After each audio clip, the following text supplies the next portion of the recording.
আপনারা জানেন যে লিং আইডি নিয়ে আপনারা অনেকেই রিপোর্ট করেছেন এবং লিং আইডি নিয়ে অনেক পত্রিকা রিপোর্টিং হয়েছে এবং ইলেকট্রনিক মিডিয়াতে অনেক কথা হয়েছে।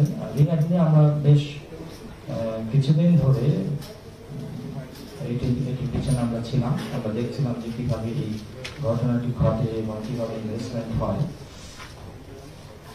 এখানেও অনেক ধরনের কথা আছে যে এখানে মূল যে জায়গাগুলো, যে এখানে কাস্টমার যারা ইউজার আইডি কেনেন, এরকম আইডির সংখ্যা ইউজার আমরা দেখছি যে প্রায় 2 কোটির মতো ইউজার আছে এবং ব্র্যান্ড প্রমোটার যাদেরকে আমরা আইডি কল করেছেন বলে বলছি, লিং আইডির ভাষায় তাদেরকে বলা হচ্ছে ব্র্যান্ড প্রমোটার। ব্র্যান্ড প্রমোটার আছে প্রায় 2 লক্ষের মতো, 2 লক্ষের মতো ব্র্যান্ড প্রমোটার আছে এবং এজেন্ট আছে নিয়ার অ্যাবাউট প্রায় 1000-এর মতো এজেন্ট লিং আইডির আছে। এখানে নানাভাবে এই ইনভেস্টমেন্ট দেওয়া হয়। মূলত আমরা যে কারণে কনসার্নটা আমাদের তৈরি হয়েছে সেটা হলো অ্যাডভার্টাইজমেন্ট দেখে টাকা রোজগার। অ্যাডভার্টাইজমেন্ট আমি দেখব, কিন্তু মূলত এই অ্যাডভার্টাইজমেন্টটা আমরা প্রান্তিক মানুষের কাছ থেকে যখন বিষয়গুলো জানতে পারছিলাম যে একজন দিনে 10টা অ্যাড দেখবেন, 20টা অ্যাড দেখবেন, আসলে তারা অ্যাড দেখেন না। তারা একটা করে চাপ দেন যে তার ব্যক্তিগত কাজ করেন, আবার একটাকে চাপ দেন। তারা কিন্তু শুধু টাকা রোজগারের জন্য এই অ্যাডের মধ্যে একটা ক্লিক করেন। আবার তারা ইনভেস্টও করতে হয় এবং ইনভেস্টমেন্টের রিটার্নও তারা পান এবং একবার রিটার্ন পেয়ে গেলে তখন তার আবার ফার্দার ইনভেস্টমেন্টের একটা লোভ তৈরি করা হয়। সুতরাং এটা এক ধরনের হিপনোটাইজিং প্রসেস, যে আমি হিপনোটাইজ করব, দেন আমি একটা আইডি খুলেছি, নেক্সট আমি 5টা আইডি, 10টা আইডি, 15টা আইডি নিজে খুলবো, প্লাস আমি আবার ইনসিস্ট করবো further to gain another persons involved in that process. ওইখানে আবার যদি আমার কোড ইউজ করে, আমার রেফারেল ইউজ করে যদি কেউ আবার আরেকজনকে নমিনেট, আরেকজন যদি ইনভেস্ট করেন, সেক্ষেত্রে আমি আবার বেনিফিট পাবো, একটা সার্টেন অ্যামাউন্ট অফ মানি আমার আসবে।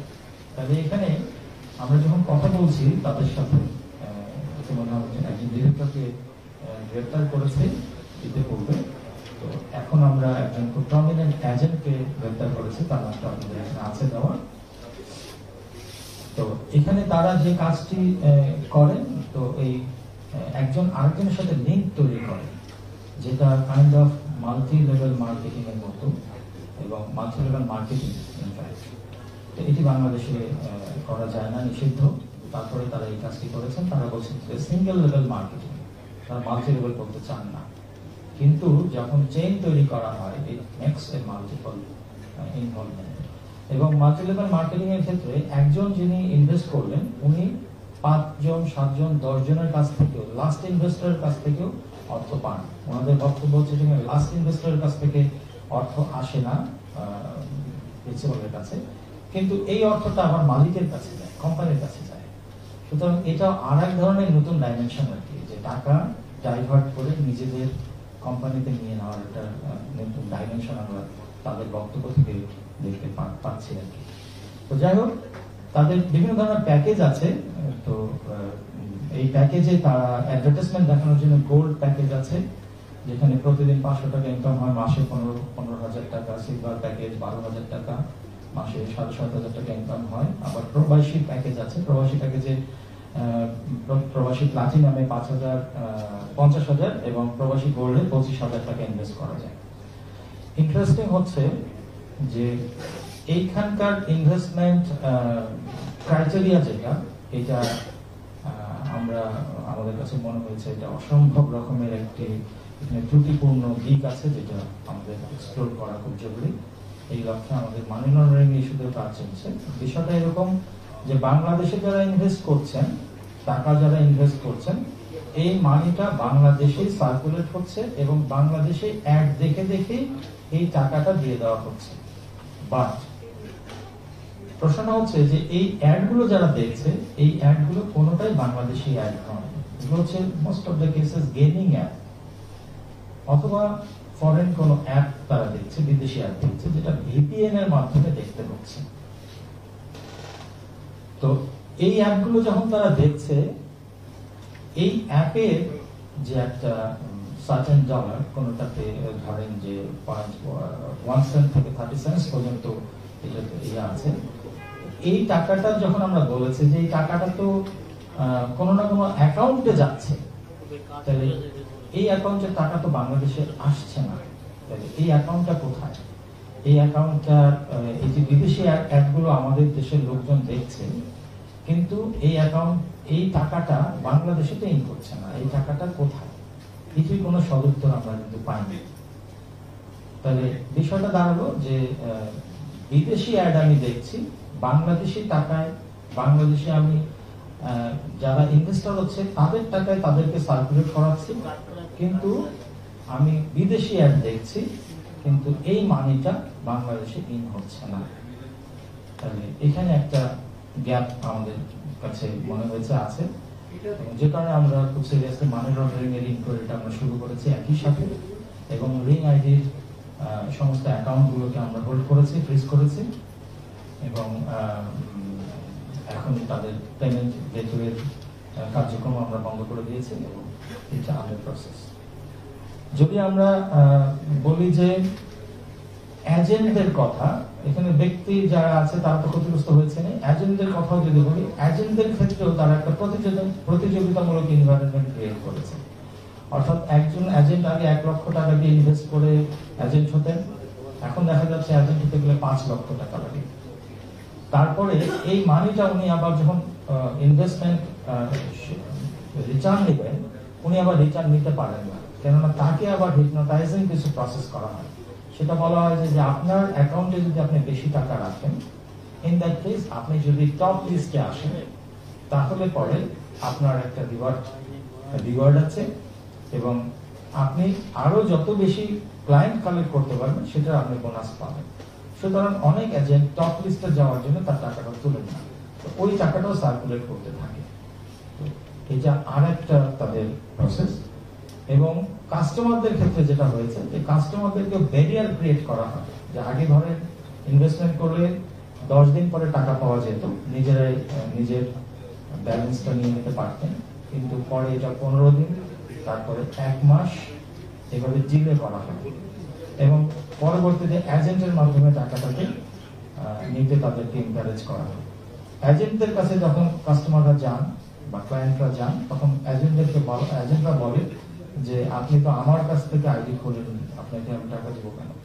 সুতরাং উনি নানাভাবে হয়রানির শিকার হন, এবং এই huge amount of money circulate করতে থাকে এই চেইনের মধ্যে, এবং এই টাকাটা সামহাউ ড্রেন আউট হওয়ার আমরা পসিবিলিটি দেখতে পেরেছি, এবং যে কারণে আমাদের ইনভেস্টমেন্টটা এই ব্যাপারে শুরু হয়েছে।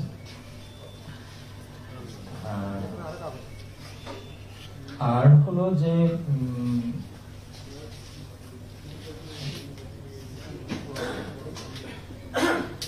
আচ্ছা, এখন ওদের অনেক ধরনের কার্যক্রম আছে এই আইডিতে। আমরা কয়েনে বিনিয়োগ দেখেছি, ইনভেস্টমেন্টে ক্রয় বিক্রয় হয়েছে, পণ্য ক্রয় বিক্রয়ের ইস্যু আছে। এগুলো হচ্ছে তাদের ফ্রন্ট পেজ। যারা এমএলএম করে তাদের ফ্রন্ট পেজে কিছু প্রোডাক্ট রাখা হয়, এই প্রোডাক্টগুলোকে তারা দেওয়ার চেষ্টা করে, কিন্তু ব্যাকডোরে কিন্তু তারা এটা অন্য বিজনেসের মডেল হিসেবে তারা পরিচালনা করে। তাদের লাইভ স্ট্রিমিং আছে, লাইভ স্ট্রিমিং এ তারা ওই যে কয়েন, ভার্চুয়াল কয়েন এটি কেনা হয়। তো এই ভার্চুয়াল কয়েনের ক্ষেত্রেও আপনি ভার্চুয়াল কয়েন কিনবেন, কিনে আপনি গিফট করবেন, এরকম কিছু, যেটা আমরা বিগো লাইভের ক্ষেত্রে দেখেছি, স্ট্রিম কারের ক্ষেত্রে দেখেছি, এই একই প্রসেস তারা ফলো করে। এবং এই ক্ষেত্রেও মানে মান্থলি ট্রানজেকশনটা আমাদের কাছে মনে হয়েছে।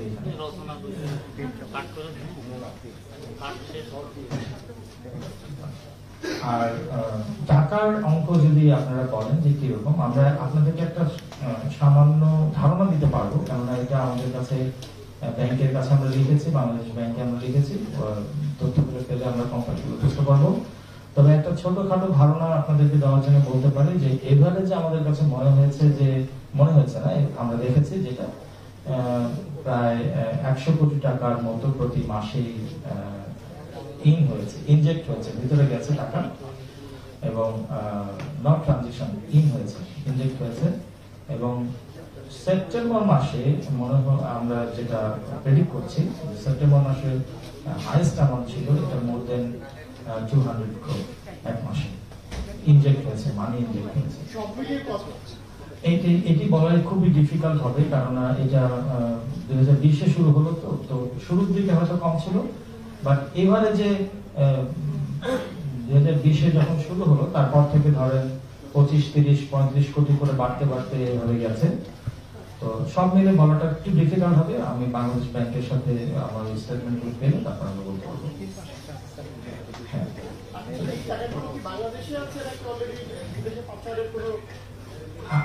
আমরা যখন এটা ফ্রিজ করেছি এখানে আছে, আমরা ফিগারটা বলতে চাচ্ছি না, যে বেশ বড় অঙ্কের টাকা আমাদের কাছে আছে, প্রায় 200 কোটি টাকার মতো আমরা। তারা যদি প্রত্যেক মাসেই 100 কোটি টাকা দেয় চাঁদের কাছ থেকে, তাহলে 200 কোটি টাকা খুব সামান্য হয়ে যাচ্ছে না?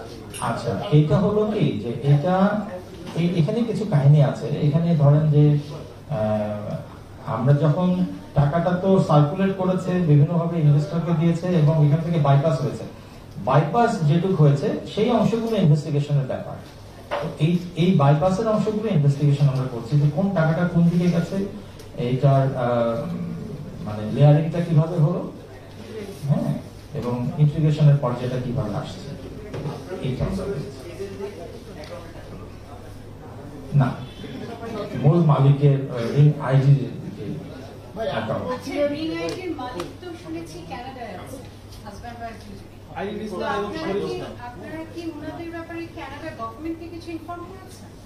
হ্যাঁ, এইটি হচ্ছে যে এটি প্রক্রিয়াধীন আছে, যেহেতু উনি আমাদের মামলার আসামি, এটা আমরা প্রক্রিয়ার মধ্যে গেছি। আমরা প্রয়োজনীয় সব পদক্ষেপ নিয়ে থ্রু আমাদের ইন্টারন্যাশনাল প্রসিডিউর, ইন্টারপোলের মাধ্যমে আমরা বাকি কাজ করব। আমাদের প্রসিডিউর আছে। মালিক আইরিন ইসলাম এবং শরীফ ইসলাম 2016 সালের ডিসেম্বর মাসে অ্যারেস্ট হয়েছিল সিআইডির হাতে বিটিআরসির একটা মামলায়।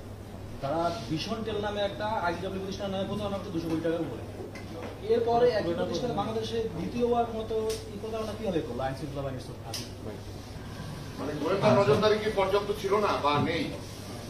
না, এইটি আপনারা আপনাদের মতো করে বলতে পারেন, কিন্তু যখন রিং আইডির ক্ষেত্রে যেটা হয়েছে, যে এখনো আপনি যদি দেখেন যে সমস্ত অভিযোগ আমরা এখন পাচ্ছি, আমরা যখন এটা আরো আগে ইনভেস্টিগেশন শুরু করেছিলাম যে এই টাকাটা কি হচ্ছে, কারণ বিদেশি অ্যাড আমি দেখছি এখানে প্রতারণা, তো যে আমি ইউএস এর একটা গেমিং অ্যাপ দেখছি, অ্যাড দেখছি, কিন্তু বাংলাদেশে হয়তো 10 লক্ষ মানুষ দেখছে, কিন্তু ইউএস এর যে কোম্পানি সে তো জানছে না যে এটা কোথা থেকে দেখা হচ্ছে। এটা এক ধরনের প্রতারণা হয়েছে। আর আপনারা যে প্রশ্নটা করেছেন যে আমরা এটা নজরদারি করার কালীন সময় আমরা অনেকে এনকারেজ করেছিলাম আমাদের কাছে আসতে, যে আমরা একটা অভিযোগ আকারে পেতে চাই, কিন্তু তারা প্রত্যেকে আশাবাদী ছিল যে তারা এখান থেকে বেনিফিটেড হয় অথবা তারা লাভবান হয়, তাদের হয়তো ঝুঁকিটা কম।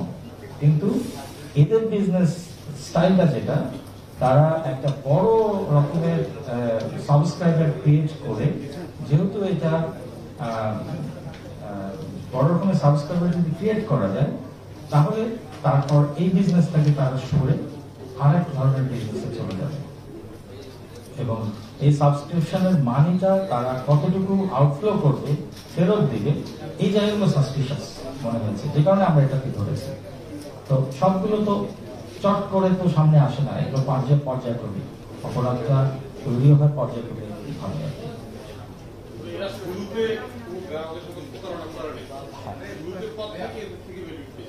এক্স্যাক্টলি, আপনারা দেখেন প্রশ্ন বলেছেন, উত্তরটা আপনাদের মধ্যেই আছে। হ্যাঁ,